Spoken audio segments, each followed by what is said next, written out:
now to Georgia. Joining us on the phone is U.S. Representative from Georgia, Austin Scott, who is on the ground in his state getting a firsthand look at the damage and destruction from Hurricane Helene. I want to start off by asking how you and your family are doing with everything that's going on.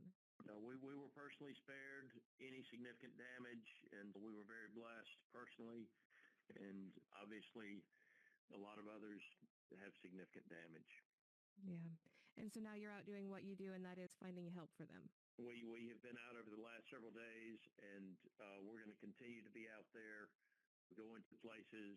Yesterday, we started at Ben Hill County, where we went to a school system and just thanked all of the people that had come in, the volunteers that had come in to help.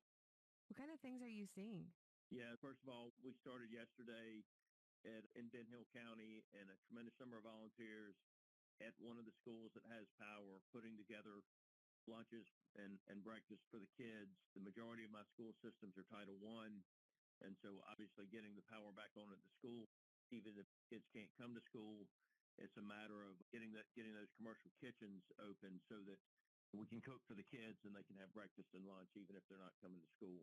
Yeah, it's just incredibly important. It's always an important service, but now even more so to make sure that the community can get fed, isn't it? That's right. And so they're great volunteer organizations down here. You've got Samaritan's Purse here. We have Second Harvest, and a lot of the churches are feeding people. We have individual businesses that have bought meals that are feeding people. And so there are a lot of people down here doing what it takes to help bring some comfort to people throughout this tragedy. Yeah. And let's talk a little bit about agriculture, because there was so much devastation in agriculture around the state and in the nearby states that were affected as well. And I know that you and your counterpart in the Senate are working to make sure that federal help is available more quickly. We're working together to make sure that there is ag-specific disaster relief in the package that comes through. And it doesn't matter whether it was chicken houses where the houses are literally just laid on the ground now, or pecan orchards where all of the trees are laid over. You've obviously got tremendous damage to cotton or anything else that is where the commodity grows above the ground. It remains to be seen what kind of damage we'll have to the peanut crop. But we will be counting on the University of Georgia, our land grant institution in this state, as well as the other land grants, to give us the estimates of the ag losses. And then once we have those estimates of the ag losses, then that's what we will go back with as we make our request for disaster assistance when we get back in November and December. So it's going to take several weeks, obviously, for those estimates to get in. And right now, it's a matter of letting people get in and clean up, getting power back on, making sure that our neighbors have food. And it's an all-hands-on-deck movement. But when we get back to Washington, as soon as we have those estimates from the land grant institutions, we'll be working to put together an ag-specific portion of the disaster relief bill. Yeah. So in addition to financial aid that will definitely be needed, what other kinds of aid do you think farmers are in need of at this time? Right now, just from the standpoint of power, getting power back to their facilities. Obviously, if you've got things that have to be kept cool, you could, hopefully, if they have generators, they can keep their refrigeration going. If not, then obviously things will have spoiled.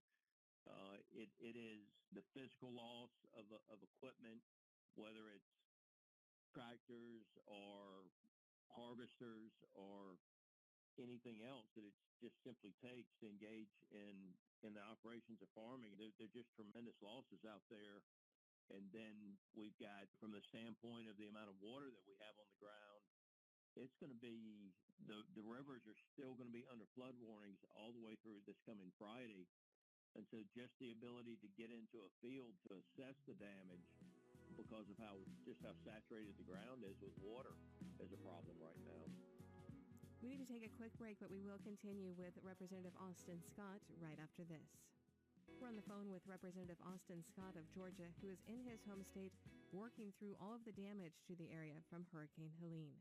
I know that it must be hard to look long term at this point when you're looking around and there's just so much damage and destruction, but long term as far as rebuilding anything as far as like infrastructure or technical needs?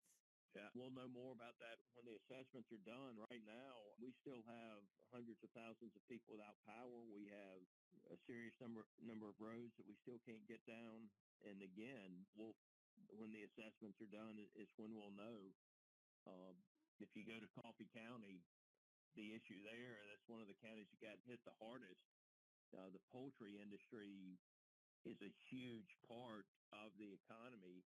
Um, in that county. And so you're not just talking about the producers. It works its way all the way down to the banks, the restaurants, the car dealers, much less the tractor and the equipment dealers.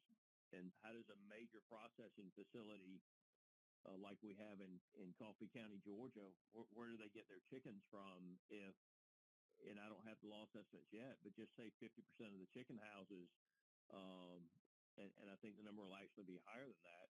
Where does that processing facility get the birds from, and what does that mean for the people that work at the processing facility? So the economic impacts, as time pushes on, I think that we're going to see the numbers move up, not down, because of both the upstream and the downstream effects of taking the poultry houses out in the Coffee County area.